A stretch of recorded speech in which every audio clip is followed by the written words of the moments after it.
type de prise en charge. Ministre. La parole est à Madame Alban Gaillot. Ma question s'adresse à Madame la ministre Sophie Cluzel. J'ai toujours eu le fantasme de violer une handicapée. Alors que Julie va travailler, on lui souffle ces mots à l'oreille.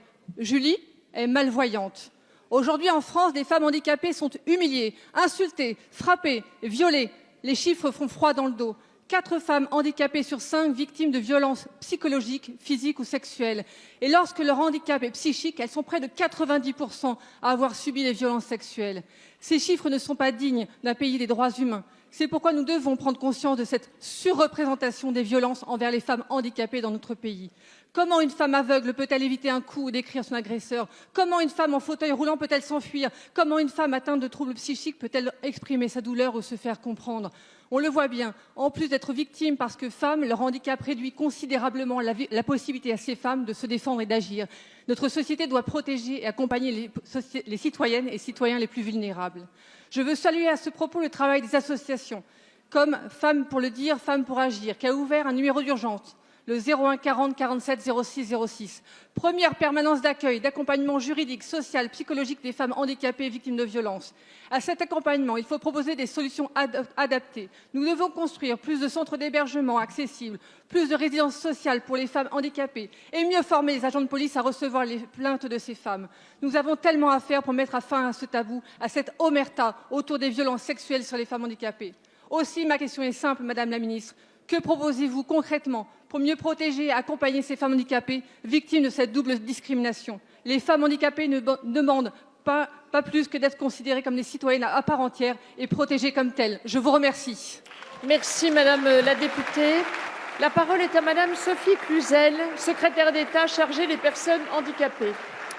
Merci Madame la Présidente. Mesdames et Messieurs les députés, Madame la députée Alban Gaillot, vous abordez une question très importante et je sais que vous la connaissez très bien.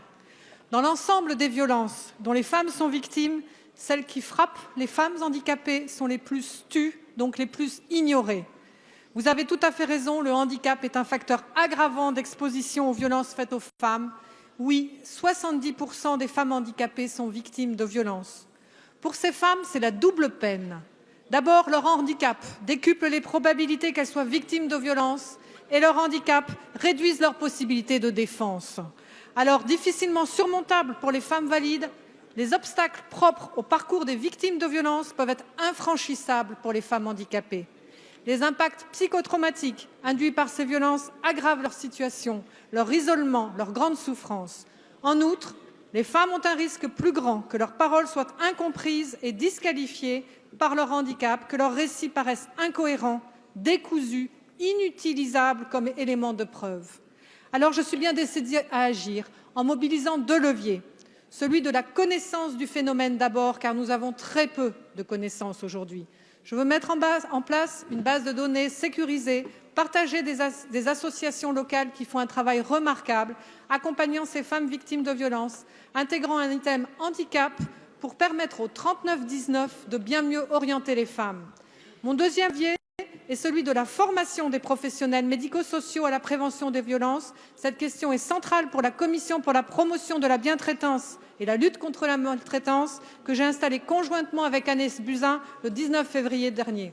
Mieux prévenir les violences, mieux sanctionner leurs auteurs et surtout mieux accompagner les femmes en parfaite cohérence avec l'action de l'ensemble du gouvernement. Et je tiens à saluer nos amis québécois qui se sont emparés de cette question depuis bien longtemps déjà. Merci. Merci Madame la Ministre.